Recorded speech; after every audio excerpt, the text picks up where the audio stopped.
Physics demonstration का ये part 2 है। आप इस वीडियो में भी 5 ऐसे एक्सपेरिमेंट देखोगे जिन कॉन्सेप्ट्स का यूज दुनिया को बदलने में किया गया। तो शुरू करते हैं। ये नियोबियम टाइटेनियम एलॉय है जो लो टेम्परेचर पर सुपर कंडक्टर की तरह काम करता है। जब इसे लिक्विड नाइट्रोजन से ठंडा करके मैग्नेट पर रखते हैं तो ये मैग्नेट पर लेविटेट करता है और इसी मटेरियल का यूज करके सुपर कंडक्टिंग मैग्नेट बनाई गई है। और यही मैग्नेट जापान की मैग्नेट ट्रेन को लेविटेट करके करीब 600 किलोमीटर प्रति घंटा की स्पीड से भगाती है।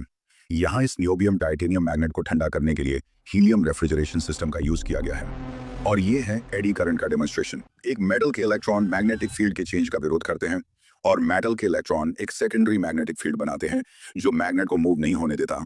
और इसी कॉन्सेप्ट का यूज करके इंजीनियर्स ने ये मैग्नेटिक ब्रेकिंग सिस्टम बनाया है और ये एक जीरो फ्रिक्शन ब्रेकिंग सिस्टम है। और ये भी एक जीनियस डेमोन्स्ट्रेशन है। जब एक सिंगल व्हील को घुमाया जाता है तो सामने की तरफ एंगुलर मोमेंटम की डायरेक्शन होती है और रोटेशन के रिएक्शन के रूप में टॉर्क इसको घुमाने का काम करता है। लेकिन अगर दो व्हील को ऑपोजिट डायरेक्शन में घुमाया जाए, दोनों व्हील एक दूसरे पर टॉर्क के इफेक्ट को खत्म कर देते हैं जिससे व्हील स्टेबल हो जाती है।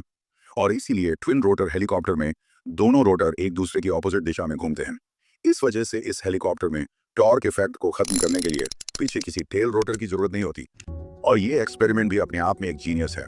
जब पेपर को इस तरह फोल्ड किया जाता है तो उसे कई मल्टीपल सपोर्ट मिलती हैं जिससे एक पेपर भी आसानी से बहुत ज्यादा वेट को सहन कर सकता है। इसीलिए इन रूफ मेटल शीट को इसी फोल्डिंग रूप में रखा जाता है।